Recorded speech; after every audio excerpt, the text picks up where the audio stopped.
पुन्हा एकदा तुमचं स्वागत आहे. श्री उल्हास पवार यांच्या सहस्त्रचंद्र दर्शन सोहळ्याच्या निमित्तानं ही मुलाखत करतोय आणि मला देशाचं आणि महाराष्ट्राचं राजकारण समजून घ्यायचं आहे. एक प्रश्न मला नेहमी पडतो आणि मी शिवराज पाटील चाकूरकरांची ह्याबद्दल खूप सविस्तर चर्चा केली. काँग्रेस पक्षामध्ये उदारीकरणासंदर्भामध्ये अलीकडच्या काळामध्ये बराच गोंधळ आहे असं वाटतंय. गोंधळ कुठल्या पातळीवरती आहे की उदारीकरणामुळं मध्यमवर्ग वाढला आणि आत्ता जे काही देशातलं चित्र दिसतंय त्याचा बहुतांश क्रेडिटचा भाग हा काँग्रेस पक्षाचा, पी.व्ही. नरसिंहराव आणि मनमोहन सिंग यांचा. पण एक मतप्रवाह असा पण आहे काँग्रेसमध्ये की मध्यमवर्ग वाढला, त्यासोबत जे खाजगीकरण झालं तर त्याला काँग्रेस पक्षाचा मोठा पाठिंबा आहे असं एक चित्र साधारण जनमानसामध्ये गेलं आणि त्यामुळं काँग्रेसचा जो पारंपरिक मतदार आहे तो त्याच्यापासून दुरावला, आदिवासी, गरीब वगैरे जे असतील. ह्या मतप्रवाहाचे क्लॅशेस इतक्या मोठ्या प्रमाणामध्ये झाले आणि त्याच्यात थोडीशी भर पडली ती म्हणजे बाबरी मशिदीचं पतन. ह्या दोन कारणामुळं जेवढा काँग्रेस पक्षानं पी.व्ही. नरसिंहराव किंवा डॉक्टर मनमोहन सिंग यांच्याबद्दलचा आदरभाव बाळगायला हवा होता तेवढा तो बाळगला आहे. नाही, डॉक्टर मनमोहन सिंगांच्याबद्दलचा आदरभाव बाळगलाच, नरसिंहरावांच्याबद्दल बाळगला. ते तर पंतप्रधान होते. आता पुढच्या काळात त्यांच्या मृत्यूनंतरच्या ज्या घटना आहेत त्याबद्दल चर्चा होते आणि ती गंभीर फार दुःखद आहे. ठीक आहे ना, त्याबद्दल काही म्हणायचं म्हणजे काय कारणच नाही आहे. काय झालं त्यामुळे ते म्हणजे आता ती चर्चा जी आहे त्यात व्ही.पी. सिंगाने ते बोफर्सचं वगैरे काढलं, काही संबंध नसताना, व ते डायरेक्टली इनडायरेक्टली जास्त हे केलं अशी चर्चा त्यावेळी होत होती. त्या चर्चेला मी फारसं महत्त्व देत नाही. पण उदारीकरणाचं तुम्ही जे म्हणताय ना, मनमोहन सिंगांचा तर गौरवच केला आहे काँग्रेसने. 10 वर्ष त्यांना पंतप्रधानपद दिल्यानंतर अहो जॉर्ज बुशसारखा माणूस त्यानं त्यावेळी म्हणाला you are from microscopic minority even त्यांनी म्हणजे प्राईम मिनिस्टर, म्हणजे त्यांनी खूप छान उदाहरण दिलं होतं की तुम्ही पंतप्रधान आहात, ए.पी.जे. अब्दुल कलाम हे राष्ट्रपती आहेत आणि एका दुसऱ्या जन्माने सोनिया गांधी त्या UPA चेअरमन आहेत आणि हा तरी देश हिंदू बहुसंख्याक आहे की वेगळी लोकशाही जगाला. जॉर्ज बुशनं मुलाखत दिली त्यावेळी. मुद्दा काय आहे, जगाचं अर्थकारण, जगात घडलेल्या घटना, पहिलं महायुद्ध, दुसरं महायुद्ध, त्यानंतरचं अर्थकारण, त्यानंतर राजकारण, त्यानंतरची अस्थिर आलेली सरकारं, सगळे युरोपात काय आणि आपल्याकडे काय, त्याचा परिणाम झालेला जो त्यावेळेचा समाजवाद आणि विशेषतः कम्युनिझमचं जे एक हे होती फिलॉसॉफी की रशियापासून चीन ह्या दोन मोठ्या नावापुरती नाही, तो होचिमिन व्हिएटनामपासून ती बल्गेरिया, रुमानिया, अशा सगळ्यामध्ये चेकोस्लोवाकिया, युगोस्लाविया, क्युबा वगैरे वगैरे वगैरे अशा देशांच्यामध्ये ती पसरली. हळूहळू जगाच्या रेट्यामध्ये, वातावरणामध्ये त्यांनी मल्टी इन्व्हेस्टमेंट सुरू केली. म्हणजे रशियाने काय किंवा चायनाने काय, चीन हा परिस्थितीचा रेटा आहे. त्या परिस्थितीच्या रेट्याला भारत काय अपवाद राहू शकत नव्हता त्या उदारीकरणाला. आता एक काळ कसा झाला, इंदिराजींनी बँकांचं राष्ट्रीयकरण केलं, संस्थानिकांची तनखी रद्द केली, अर्बन लँड सेलिंग, ग्रामीण भागातलं लँड सेलिंग याच्यावर मर्यादा आणला. त्याच्या अगोदर कुळ कायदा आला महाराष्ट्रामध्ये, कसेल त्याची जमीन, एक ऐतिहासिक रोजगार हमी आली. ह्या सगळ्या सर्वसामान्यांच्याच लोकांच्या हे सगळे निर्णय होते आणि ते काँग्रेसच्या नेतृत्वाने घेतलेले आहेत. आणि आता मनरेगाच्या रूपाने पुन्हा ती रोजगार हमी योजना देशभर स्वीकारली, मनमोहन सिंगांच्या काळात जास्त मोठ्या प्रमाणात आणि अगोदरपासून इंदिराजींच्यापासून स्वीकारली. म्हणजे याचा अर्थ गरिबांच्यापासून दूर गेले असं माझं मत नाही आहे. कसं असतं, काळाच्या ओघात आपल्या देशामधला शिक्षितांचं प्रमाण, सामंजस्याचं प्रमाण म्हणा किंवा खेड्यापाड्यातला ग्रामीण हा माणूस तो अत्यंत विजिलंट ज्याला म्हणता येईल, ग्रामीण शहाणपण तो बाळगून होता, म्हणून त्याला गांधी कळले, म्हणून त्याला लोकमान्य कळले, म्हणून त्याला देश कळला आणि म्हणून त्यांना स्वातंत्र्य चळवळी कळली, असा माझा दावा आहे. आता प्रश्न कसा आहे की जसं गॅट आलं की काही निर्णय आपल्याला घ्यावेच लागले किंवा जागतिकीकरण, उदारीकरण सुरू झालं, अर्थकारण बदलत गेलं आणि रशिया आणि चीनला सुद्धा त्यांच्या धोरणांच्यामध्ये बदल करावा लागला की जे साम्यवादी होते त्यांना बदल करावा लागला.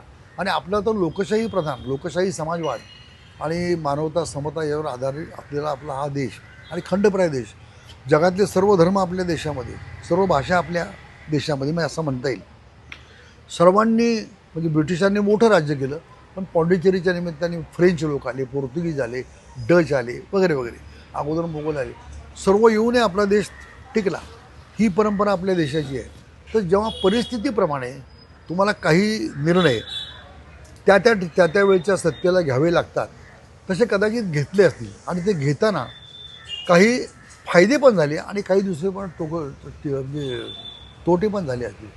पण जागतिक उदारीकरणाचा अतिरेक काँग्रेसने केला असं मला नाही वाटत. नाही, पण UPA 2च्या उलट तुम्हाला सांगतो मी, म्हणजे जसं पंडितजींच्या वेळी हिंदुस्थान अँटीबायोटिक्सपासून नॅशनल केमिकल लॅबोरेटरीपर्यंत किंवा अशा ज्या संस्था आहेत नॅशनल डिफेन्स, या सगळ्या शासनाने केल्या. अगदी हिंदुस्थान एरोनॉटिक्स किती दूरदृष्टीचं, म्हणजे त्याला तुम्ही राफेलचं काम नाही दिलं, तुम्ही दिलं अनिल अंबानीला आणि त्याच्यावर धाडी टाकताय, त्याला कसला अनुभवही नाही. हे किती टोकाचं आहे. असं कधी काँग्रेसच्या सरकारने कोणतेच केलं नाही, नाही. पण मनमोहन सिंगच्या त्यावेळची जी परिस्थिती जागतिक पटलावर उमटली, त्याचा काही अंशी परिणाम हा या देशामध्ये कोणत्याही देशावर तो भारतावर झाला. आणि मग भारतावर तो होत असताना काही जे निर्णय घ्यावे लागले, ते निर्णय घेत असताना सुद्धा मध्यमवर्ग, कनिष्ठ मध्यमवर्ग आणि गरीब माणसाला जास्तीत जास्त न्याय द्या. म्हणून तुम्हाला सांगतो, मनरेगा योजना देशामध्ये प्रत्येक जिल्ह्यात चालू झाली की मनमोहन सिंगांच्या वेळी. बरोबर आहे. पण माझा प्रश्न असा होता की मनमोहन सिंहांच्या दुसऱ्या टर्ममध्ये UPAच्या ऑर्डिनन्स फाडण्यापासूनची जी कृती झाली आणि त्यानंतर NP आता जो तो त्याचा म्हणजे तसं व्हायला नको. Bad president set for the, म्हणजे थोडंसं म्हणजे कसं झालं की ते व्हायला नको होतं. म्हणजे आता प्रत्यक्ष आपण तिथं नाही आहे, प्रत्यक्ष काय घडलं हेही मला माहिती नाही. प्रत्यक्ष देशांनी बघितलं त्यातनं प्रतिमा फार मनमोहन सिंहांसारखी कमकुवत, अति कमकुवत आणि भ्रष्ट नाही. आणि त्यांच्या पत्रकार परिषदेचं शेवटचं वाक्य मी नेहमी अनेक वेळेला सांगतो, हिस्ट्री विल जज मी, हिस्ट्री विल जज मी. आणि मनमोहन सिंग यांच्यासारखा टॉलेस्ट नेता, अर्थतज्ञ, पण त्यांची नंतर UPA 2 मध्ये जी काही अवस्था झाली, it was a very bad for Congress party, wasn't it? नाही, अवस्था असं नाही म्हणता येणार. कारण म्हणजे हे तुम्ही या ऑर्डिनन्सबद्दल मी मान्य करतो, म्हणजे आता जे आहे ते त्यातूनही कोणीतरी त्यांना सांगितलं असेल की आपण जणू काही आमच्यालाच प्रोत्साहन म्हणजे संरक्षण देतोय, असं एक झालं असेल. तर कधी कधी काय होतं, त्या क्षणाला एखाद्या निर्णयाचा अतिरेक झाला तर त्याचा दूरगामी परिणाम होतो. तो थोडाफार झाला, पण याचा अर्थ मनमोहन सिंगांचा अपमान केला किंवा म्हणजे काय त्यांना म्हणता येईल, त्यांना साईड ट्रॅक केलं असं होणार नाही. कारण 10 वर्ष त्यांची कारकीर्द उलट त्या कारकिर्दीचं उत्तम मूल्यमापन आता केलं जात नाही असं माझं प्रामाणिक मत आहे. ते मौनी होते वगैरे आता हे आताचे माननीय पंतप्रधान म्हणतात, पण त्याला त्याने उत्तर देताना सांगितलं की मेरी खामोशी बेहतर आहे मेरे दुआ से. माझ्या बोलण्यापेक्षा कित्येकाचं मग हे PV नरसिंहरावाबद्दल तुमचं काय मत आहे? अत्यंत विद्वान माणूस. काँग्रेस पक्षाने स्वातंत्र्य सेनानी होता. स्वामी रामानंद तीर्थांच्या नेतृत्वाखाली हैदराबाद स्टेट काँग्रेस किंवा हैदराबाद मुवमेंट त्यावेळीची स्वातंत्र्याची, आणि त्यावेळी जे नेते होते स्वामी रामानंद तीर्थांच्या नेतृत्वाखाली काम करणारे, त्यात नरसिंहराव, शंकरराव चव्हाण, वीरेंद्र पाटील, G. वेंकटस्वामी, खूप मोठी यादी आहे. आणि ती आता कर्नाटक, आंध्र, तेलंगणा, महाराष्ट्र अशा 4-5 म्हणजे काही अंशी तामिळनाडू अशी पसरलेली आहे. आणि ते सगळे आजही म्हणजे त्या हयात असेपर्यंत नरसिंहराव म्हणजे स्वामी रामानंद तीर्थांचं नाव अतिशय निष्ठेने घेत होते. आणि स्वामी रामानंद तीर्थ आणि त्यांचे बिंदू कुलकर्णी वगैरे सगळे त्यांचे जे सहकारी होते ते त्यांनी संन्यास घेतला होता. आणि गांधींची जेव्हा चर्चा झाली तेव्हा गांधीजींनी एक मंत्र दिला होता. ते बाळासाहेब भारती फार छान सांगायचे, कारण भारतीयांचे रामानंद तीर्थांचे खूप चांगले संबंध होते. ते म्हणाले की तू एक कर, म्हणाले चळवळ चांगली, आणि त्या म्हणजे स्वातंत्र्य आपल्याला मिळालंच पाहिजे, पण त्याला हिंसक रूप यावं असा निजामाच्याकडून प्रयत्न होतोय. कारण त्याचे जे अनुयायी आहेत रजाकार हे धर्मांध आहेत. तेव्हा धर्मांधांशी लढताना आपल्या बाजूनी धर्मांधता होता कामा नये किंवा तसं चित्र जगाला दिसता कामा नये, याची काळजी तुम्ही घेतली. पण ते मतभेद होते काँग्रेसमध्ये, कारण मी त्याच्यात भरपूर वाचन केलं. माझ्या असं लक्षात आलं की हैदराबाद स्टेटचा लढा कसा लढायचा याच्याबद्दल काँग्रेसमध्ये मतभेद होतच ना. नाही, चर्चा व्हायचीच ना ते, आणि ते मतामतांतर असतातच. पण गांधींनी हे सांगितल्यानंतर स्वामी रामानंद तीर्थांनी ती यशस्वी करून दाखवलं. आणि म्हणून तुम्हाला गमत सांगतो, हैदराबाद संस्थान जेव्हा विलीन झालं, म्हणजे ते विलीन होण्याच्या अगोदर रजाकारांनी केलेले अत्याचार आणि मग पोलीस ॲक्शनमध्ये झालेल्या सर्व त्या गोष्टी आपल्याला सर्वांना माहिती आहेत. त्यानंतर लगेच ते दंगली वगैरे उसळले असं झाले नाही. त्याचं कारण हे आहे, स्वामी रामानंद तीर्थांनी ज्या तऱ्हेनं तो लढा लढवला गेला त्याच्यामध्ये, आणि कासिम रजवी तर पळून गेला पाकिस्तानामध्ये दुर्दैवाने. तुम्ही तर संजय गांधी बरोबर काम केलंय. हो बरं. एका परदेशी पत्रकारानं एक मोठा आता खुलासा बघा, केला. हैदराबाद बरोबर त्रावणकोर म्हणत होते आम्हाला स्वतंत्र राहायचं. काही अंशी कधी कधी अनेक संस्थानांच्या मध्ये हे निर्माण झालं, प्रत्येकाला स्वतंत्र राहायचंच होतं. आणि सावरकरांचं उमरपत्रच आहे की सर्वांनी स्वातंत्र्य जाहीर करावं म्हणून. असं आहे, म्हणजे दुर्दैव आता हे सांगावं लागतं. नाही, पण बघा कसं आहे की तात्कालीन घडामोडी ज्या काही घडल्या नाही, गमत बघा, आता श्यामाप्रसाद मुखर्जी तुम्ही होतात ना मुस्लिम लीगच्या बरोबर मंत्रिमंडळात, तिथं प्रस्ताव झाला की नाही विराष्ट्रवादाचा, पाकिस्तान निर्मितीचा, का नाही तुम्ही विरोध केला? पण त्यात लोकमान्यांनी सुद्धा लाहोरच्या वेळेला दिला ना 1916 लखनौ करार, बरोबर. तो करार नंतर गांधींनी संपुष्टात आणला. अगदी बरोबर आहे. पण तेव्हा सुद्धा लोकमान्यांची भूमिका ही सामंजस्याची होती. एक्झॅक्ट, दोन्ही समाज मोठे आहेत ते एकत्र यावेत ब्रिटिशांशी लढताना, त्यात कुठेही दुजाभाव होता कामा नये किंवा संघर्ष होता कामा नये. आपसामध्ये ही भूमिका, ही उदात्त भूमिका आहे. म्हणून पण आपण थोडं फार पुढे, माझं त्याबद्दलचं फार सिंपल मत आहे. ऐतिहासिक पुरुष आणि ऐतिहासिक घटना याचं प्रचलित राजकारणासाठी गैरवापर करू नये. करेक्ट. आणि जे घडलं त्याच्याबद्दलचा विश्वास कालच अपेक्ष अगदी कंटेम्पररी पॉलिटिक्स मध्ये तुम्ही त्याचं कसं कुठल्याही व्यक्ती उजव्या किंवा काँग्रेस विचार. पण माझा प्रश्न होता तो संजय गांधींचा. तुम्ही संजय गांधींचं काम केलं, तुम्ही बघितलंय. परदेशी पत्रकारांनी जे संजय गांधीबद्दलचं एक विस्फोटक विधान केलं की त्यांनी दुर्दैवाने आपल्या आईला पण चापत मारलं. फार चुकीचं आहे. मी तुम्हाला सांगतो, एक शापित म्हणजे राजकारणातला, म्हणजे त्यांच्या 10 फुटाहून नाही 10,000 फुटाहून ज्यांनी पाहिलं नाही ते काही विधाने करतात. काय ते फार बरं, म्हणजे मी फार जवळून पाहिलं. म्हणजे तुम्हाला लक्षात आलं ना की मी योग्य व्यक्तीकडे आलेलो आहे. मी तुम्हाला प्रामाणिक सांगतो, म्हणजे त्याचं कारण सांगतो. म्हणजे मी त्याच्यावर आता स्वतंत्रपणे लिहायचा माझ्या मनात विचार आहे. लोकांचा गैरसमज फार मोठा आहे. संजय गांधी हा काहीतरी झपाट्याने देशामध्ये उत्तम करावं आणि चांगल्या मताचा होता.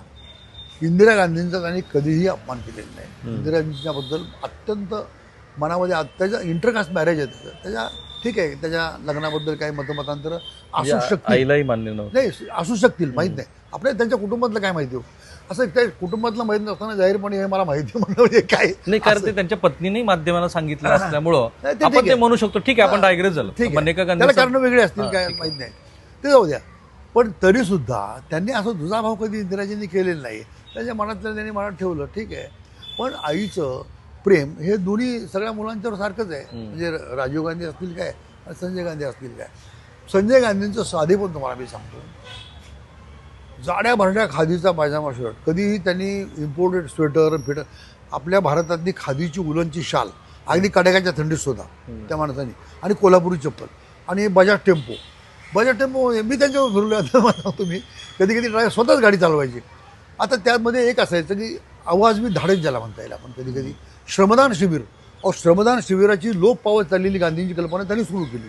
मी इथे सोमनाथ म्हणजे मूल नावाचा जो आपल्या देवेंद्र फडणवीसचा तालुका ज्याला आपण म्हणतो आत्ता तो चंद्रपूर जिल्ह्यातला मूल त्या तालुका, तिथे सोमनाथ, त्या सोमनाथमध्ये मी महिनाभर शिबिर घेतलं. तंबूमध्ये राहिलो आम्ही. संजय गांधींनी सांगितलं चर खाणा, रस्ता तयार करा, लोकांच्या मध्ये जा, गावागावात फिरा, साक्षरता प्रसार करा, ट्री प्लांटेशन करा, कुटुंब नियोजन, आंतरजातीय लग्न, अस्पृश्यता निवारण, काय कार्यक्रम दिला हो.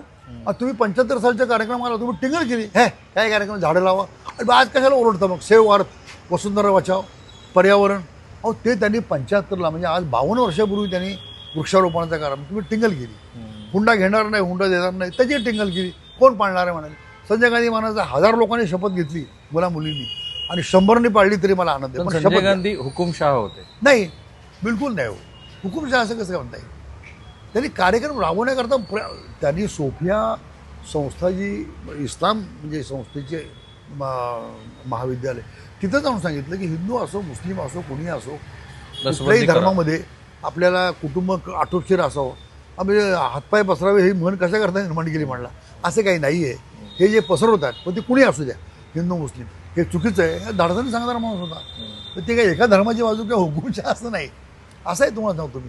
आणि म्हणून हे अमृता सिंग ज्यांनी जसवंत सिंगाच्या आपले हे पत्रकार, प्रसिद्ध पत्रकार सिंग जे, त्यांच्या पुतणीबरोबर लग्न केलं, आपल्या पुतण्याबरोबर लग्न केलं.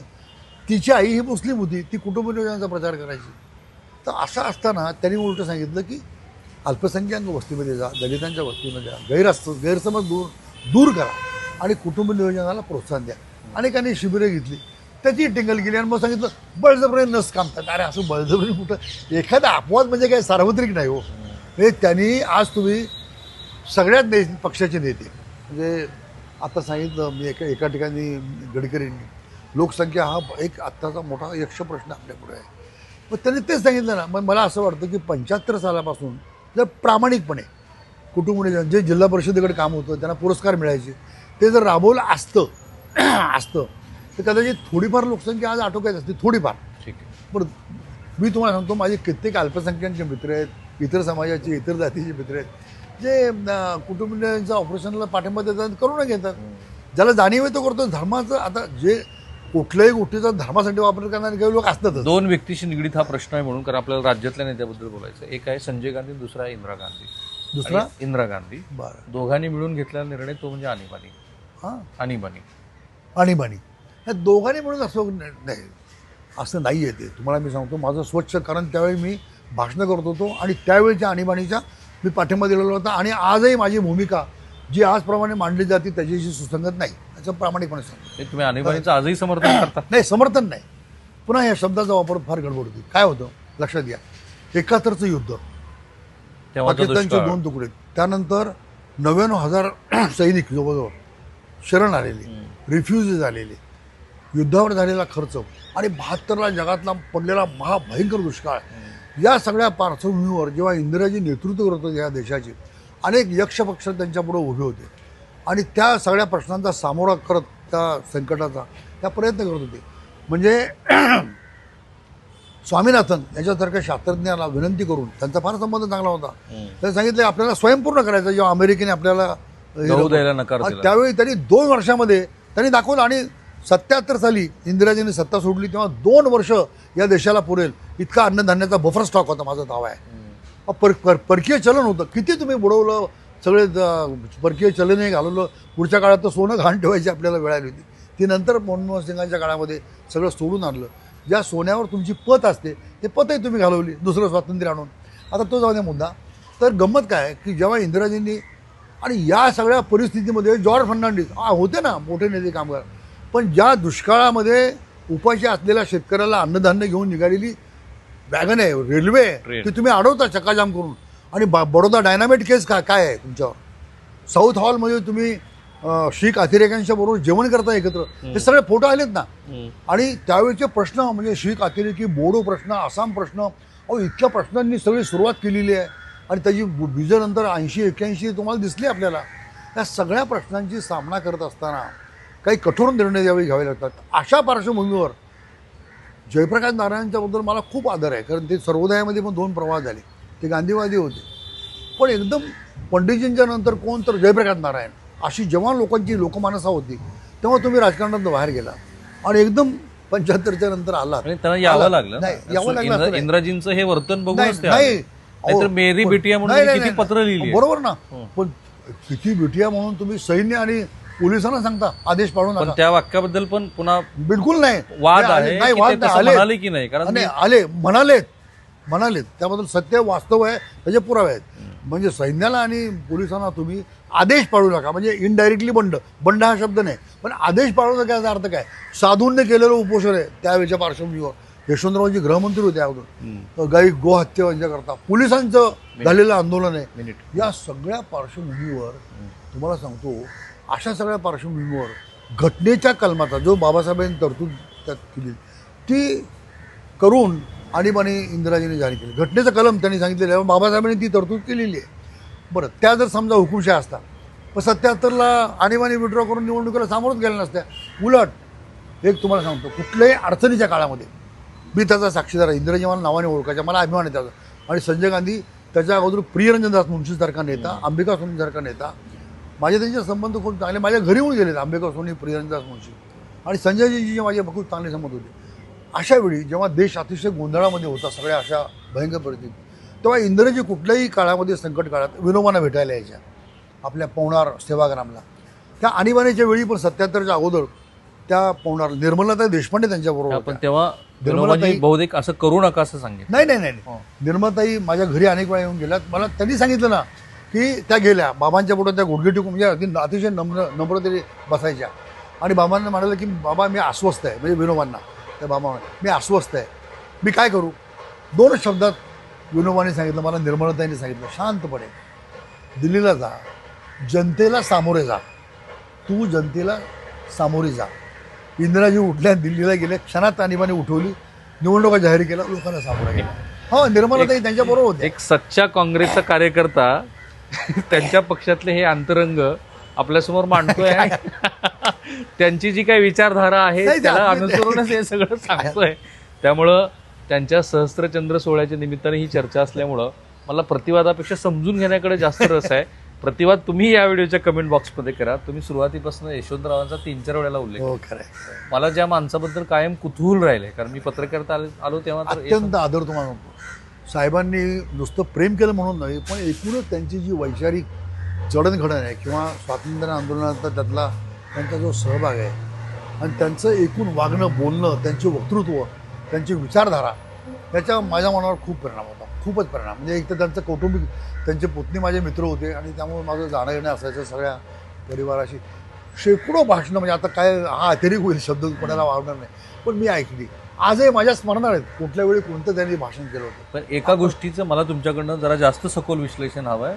सद्यस्थितीमध्ये त्यांना जेव्हा प्रश्न हा विचारला गेला की महाराष्ट्र कोणाचं, हो, तेव्हा त्यांनी जो उच्चार केला त्याची खूप चर्चा होते. पण नाही, मला हे विचारायचं नाही सांगतो तुम्हाला, की गद्रे प्रत्यक्ष माडखोलकरांनी तो प्रश्न हो, विचारला हे राज्य मराठी होईल का मराठा का होईल. मराठ्यांचं. हा. पण त्याच्यानंतर मला प्रश्न तुम्हाला वेगळा विचारायचा आहे, कारण त्याचा खूप उहापोह झाला आणि त्याच्यावरती बरोबर. लिहून पण झालं. बरं, बरं. प्रत्यक्ष कृती जी केली यशवंतरावांनी ती काय होती? कृती अहो स्वतःनंतर कन्नमोराना म्हणजे बाळासाहेब देसाई, यशवंतराव मोहिते आणि इतर इतके मातब्बर त्या तुलनेमध्ये होते.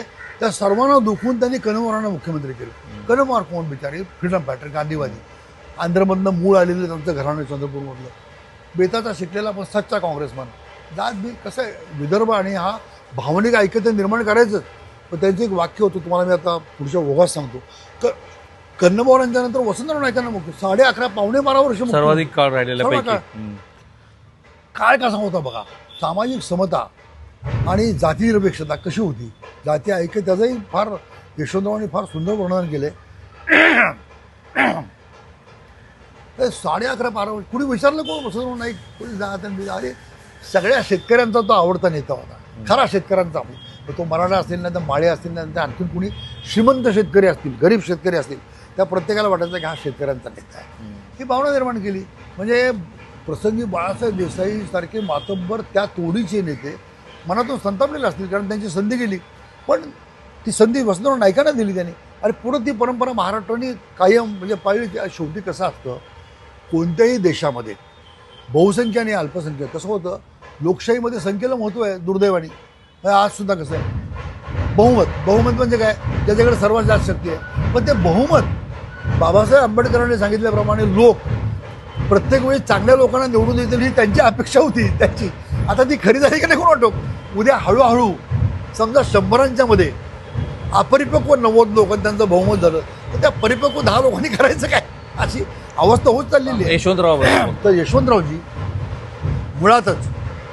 मुळात ते ब्राह्मणांचं चळवळ, सत्यशोधक चळवळ, म्हणजे त्यांचे मोठे भाऊ हे ब्राह्मण चळवळीत होते आणि त्याचं वाचन ते करायचे त्यावेळेच्या त्या जयदेव जवळकरांचे. हां, आणि ते ऐकायचे. काही काळ त्यांनी स्वतःच दिले. मी प्रभावित झालो. पण जेव्हा लोकमान्य टिळकांचा मला स्वराज्याचा मंत्र म्हणजे मला वाचायला मिळाला, मला जेव्हा गांधी ऐकायला मिळाले आणि मग जेव्हा कळालं की देशाचं स्वातंत्र्य मिळवायचं असेल तर अशा या संकुचित विचारांनी चालणार नाही. मी माझ्या मोठ्या भावाला सांगितलं की मला तुमच्या विचारापासून मी फारकत घेतो, कारण लोकमान्यांचा आणि गांधींचा विचार मला हे सुचवतो आहे की जातीनिष्ठ, धर्मनिष्ठ अशा व्यवस्थेतनं आपण आंदोलन जर केलं तर मात्र मग देशाचं स्वातंत्र्य हे दूर जाईल. सगळ्या जाती, सर्व धर्म हे एकत्र आले पाहिजेत. हा त्याने जो मोठा प्रवाह दिला आहे, त्या प्रवाहाकडे मी चाललो आहे. आणि गंमत तुम्हाला सांगतो, गांधींचं भाषण ऐकायला कराडवरनं यशवंतरावजी पुण्यात सायकलीवर आले विद्यार्थी असताना. सायकलीवर ते काय निष्ठा असते बघा.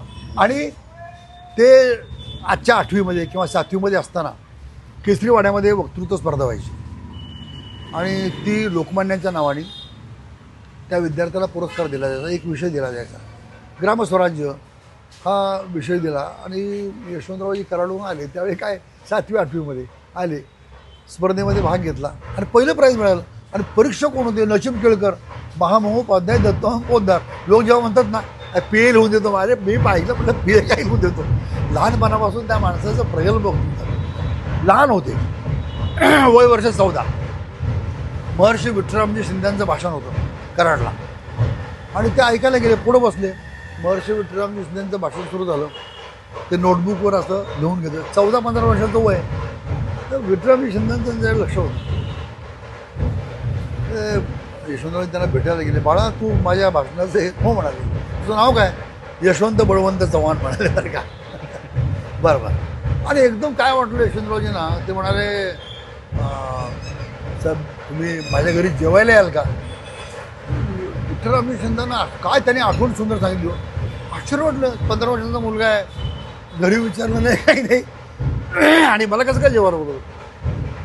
अरे म्हटले घरी आई वगैरे आहे ना. म्हटले आई आहे, म्हणजे काका आहेत. त्यांना विचारलं नाही नाही विचारलं नाही म्हणाले. तुला माहिती आहे का म्हणाले, मी ज्याच्या घरी जेवायला जातो तर माझ्याबरोबर 2 दलित माझ्याबरोबर माझ्या शहरी तुझ्या घरात जेवायला बसले पाहिजेत अशी माझी अट आहे. आणि ती अट तुला कसं काय, म्हणजे तुझी आई कशी मान्य करेल म्हणले. का? माझी आई वारकरी म्हणले. काय उत्तर आहे. काय सुंदर म्हणजे वाक्य आहे. मी लहान होतो म्हणाले, आई बैलगाडी, कधी थकलेली माणसं बैलगाडी, वयस्कर आम्ही पायी. मग कधी माझी आजी आत्या म्हणायची अरे यशवंत थकला वाटतं त्यालाही गाडीत घ्या. म्हणजे असं तरी खूप छान दिले. दिवाळी अंकात ते केसरीच्या लेख लिहायची. मग आम्ही जायचो. आणि मग मी म्हणले लहान होतो मी, खूपच लहान. आता त्यावेळी आई म्हणली यशवंता माझं बोट सोडू नको, गर्दी खूप आहे. असं म्हणत म्हणत सारखी म्हणायची अरे बोट सोडू नका, फार गर्दी, चुकशील नाही तर. असं धरत मी गाभाऱ्यात गेलो म्हणले. आणि आईने इतक्या आनंदाने माझं तिथे बडवे मला ओढत होते. अरे लेकरू था आम्ही थकून दर्शन होऊ द्या म्हणले. परत आम्ही निघालो. यशवंता बोट सोडू नको हा, तू चुकशील म्हणले गर्दीमध्ये. काय वाक्य वापरले साहेबांनी, फार सुंदर. मग मी पुढे आलो म्हणाले. आणि नंतर मग संयुक्त महाराष्ट्राच्या जेव्हा महाद्विभाषिक झालं, गुजराती मराठी अमुक तमुक असा वाद निर्माण झाला, त्यावेळी मला भागवत संप्रदाय, माझ्या आईचं तत्त्वज्ञान त्या वारीचं आठवलं की संतांनी समता आणि सगळे समान आहेत आणि आपल्याला समतेच्या वाटेने गेलं पाहिजे, मानवतेच्या वाटेने गेलं पाहिजे, भेद कुठलाही करता कामा नये. हा एक संदेश माझ्या आईने दिलेला होता. आणि तो माझ्या आईचा संदेश म्हणजे आईचं बोट सोडू नको. ते बोट मी अजून सोडलेलं नाही म्हणाले. आणि मग विठ्ठलराव शिंदे माझ्या घरी आले, जेवण केलं म्हणाले. दलित मुलं माझ्याबरोबर म्हणजे आमच्या बरोबर बसली.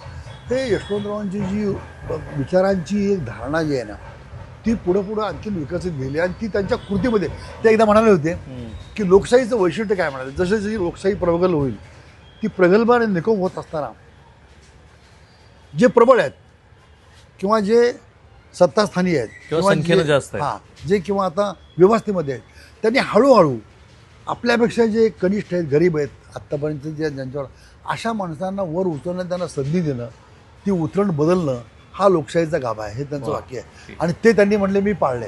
आणि आता ते सर्वांनी पाळलं पाहिजे की आपल्याला सर्वांना संधी दिली पाहिजे. हे त्यांनी त्या ठिकाणी. आता आपल्याकडे मुलाखतीचा वेळ फार कमी आहे. नाही पुढचं सांगतो. पुढं त्यांनी मग गायकवाड दादासाहेब कर्मवीर RPIशी युती केली 1962. त्यांना म्हणाले बेरीजचं राजकारण. चव्हाण साहेबांचं बेरीज म्हणजे विधानसभेच्या आमदारांची बेरीज, लोकसभेची बेरीज किंवा शेकापचं जे केलं त्यावेळी ते बेरीज नाही म्हणाले. त्यांनी फार सुंदर उत्तर दिले. शेतकरी कामगार पक्षाचा तो समाजवादी होता म्हणले, शेतकऱ्यांचा कामगारांचा. आणि म्हणलं हे दादासाहेब गायकवाड बाबासाहेबांचे. मग मी काय केलं, ती युती एवढ्याकरता केली की बहुजनाची व्याख्या फार मोठी म्हणाली. सोकॉल्ड सवर्ण आणि दलित या सर्वांनी एकत्र यावं. आणि शेवटी सामाजिक अभिसरण म्हणजे काय म्हणाले, फार सुंदर वाक्य वापरले चव्हाण साहेबांनी. रक्ताभिसरण, माणसाच्या शरीरातलं रक्ताभिसरण. काय वाक्य आहे. आता रक्ताभिसरण करणं अवघड आहे आता काही लोकांना. आता आपण प्रगल्भ झालोय. ते म्हणलं रे जवनिका कर्णिका यातून रक्त जातं, शुद्ध होतं, अशुद्ध रक्त शुद्ध जातं. आणि मग रक्ताभिसरण झाल्यामुळं माणूस सचेतन राहतो. ते जर बिघडलं तर माणूस विकलांग होतो. त्याला लकवा म्हणतात, त्याला पॅरलाईज म्हणतात. तसा हा समाज पुरुष आणि त्याचं सामाजिक अभिसरण हे जर सातत्यानं टिकवायचं असेल तर तो समाज पुरुष विकलांग होता कामा नये, लकवा मारता कामा नये, तो विकलांग होता कामा नये, त्याला पॅरलाईज होता कामा नये. त्याकरता केलेली युती आहे म्हणाले. काय उत्तर आहे यशवंतरावजींचं. हे जे बेरजेचं राजकारण म्हणतात ते उल्हासदादांनी त्याचं फारच छान विश्लेषण केलं. ऑब्व्हियसली यशवंतरावांनी जे सांगितलं त्याचं ते विश्लेषण आहे. पण आता कालच्या तुमच्या सोहळ्यात, आता हा मुलाखतीतला शेवटचा भाग आहे, कालच्या तुमच्या सोहळ्यामध्ये त्यांचे मानसपुत्र हो शरद पवार साहेबांनी एका किस्सा सांगितला. मी त्यांच्या अनेक मुलाखतीमध्ये त्यांना हा प्रश्न विचारलाय. त्या किस्स्याबद्दल माझं स्वतःचं आकलन थोडंसं वेगळं आहे. नाशिकराव तिरपुडे हे वसंतदादांना त्रास देतात, मिटिंग आधी घेतात मुख्यमंत्री म्हणून, बरोबर मुख्यमंत्र्याच्या आधी वगैरे. पण असं असून सुद्धा वसंतदादाला खरोखर असं वाटलं असेल का की माझं सरकार शरदनी पाडावं आणि त्यांना यशवंतरावांचा पाठिंबा होता, हे खरं आहे का? नाही, यशवंतरावांचा पाठिंबा वगैरे आपण काय होतं, खूप दुरून परिपूर्ण माहिती घेतल्याशिवाय अनेक गोष्टींची इतिहास कालापासून चर्चा होत आली तशी ती आता होती बरं का. यशवंतरावजींना आवडलं असेल असं मला वाटत नाही. कोणाला दगाफटका करून ते बिलकुल नाही, कारण त्यांच्या स्वभावात नाही. दादांना वाटलं की नाही हे फार अवघड आहे, पण एक आहे, दादांना त्रास मात्र झाला. म्हणजे यशवंतरावांच्या स्वागताला जाऊ नका असा जवळजवळ आदेशच इनडायरेक्टली निघाला असं त्यावेळी चॉपरी देत चर्चा. नव्हते ना, विमानी जायचे नाही, गाडीनं जावं लागायचं. पण केवळ तेव्हा तेवढ्या एका कारणाकरता ते सरकार गेलं हे म्हणजे परिपूर्ण 100% शरद पवारांच्याकडे कसं बघता तुम्ही? नाही. शरद पवारांचं मी पाहिलं. मी शाळेमध्ये 11वीला विद्यार्थी होतो तेव्हा ते कॉमर्स कॉलेजच्या शेवटच्या वर्षाला, आणि यशवंतरावजींनी त्यांना आशीर्वाद दिल्यानंतर त्यांच्या शिबिराला व त्यांची जवळीक वाटली. मी त्यांना पहिल्यापासून पाहिलं. स्वतःला घडवणं म्हणजे काय ते मी शरद पवारांचं म्हणजे मानलं पाहिजे. म्हणजे जात्याच बुद्ध्यांक फार मोठा आहे असं नाही, मी प्रामाणिकपणे सांगतो. हा, बरोबर. हां, पण बुद्ध्यांक निर्माण करणं याच्याकरता खूप मेहनत ती त्यांनी घेतली. वा. अथक परिश्रम, अथक कष्ट आणि जिद्द, त्याला तोड नाही तुम्हाला सांगतो. आता या वयात किंवा या आजारपणात त्यांचं फिरणं, मी काही माझ्या नेते जे मित्र होते त्यांना सांगायचो, अरे त्यांच्या इथं तुम्ही करा, त्यांच्यापेक्षा मोठे व्हाल असं मी म्हणायचो. म्हणजे प्रयत्न, जिद्द आणि कष्ट, परिश्रम. इंग्रजी दिल्लीत जाऊन शिकले ते. इंग्रजी आत्मसात केलं. ही त्यांची जी मानसिकता आहे ना, ती नवोदित कार्यकर्त्यांनी ही मानसिकता त्यांच्याकडे, फक्त त्यांना विश्वास कमावता नाही, आणि विकासाचा आवाका, विश्वास नाही कमावता आला. मैत्र जोडले. पण आता ती गोष्ट खरी आहे की त्यांच्या विश्वासार्हतेबद्दल दुर्दैवानं देशामध्ये, पण देशाचा आवाका काय, जयललितापासून प्रकाशसिंग बादलपर्यंत आणि यांच्या सगळ्यांशी जिव्हाळ्याचे संबंध, आणि त्यांच्याबद्दल आदर आहे आणि प्रगल्भ अनुभव आहे की कशा तो एक किंचित 10% नशिबाचा भाग समजू आपण.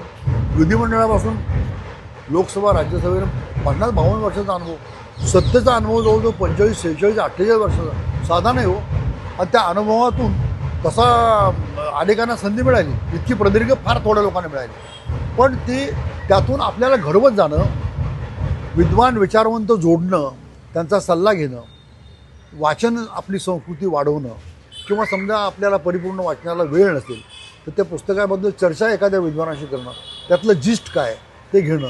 आणि ज्या समारंभाला आपण जातो ते यशवंतरावजींनी खरं आणि बाळासाहेब भारतीने आम्हाला शिकवलं. औचित्य, आपण कोणत्या समारंभात चालू आहे, विषय काय, विषयांतर होता कामा नये, औचित्य भंग होता कामा नये.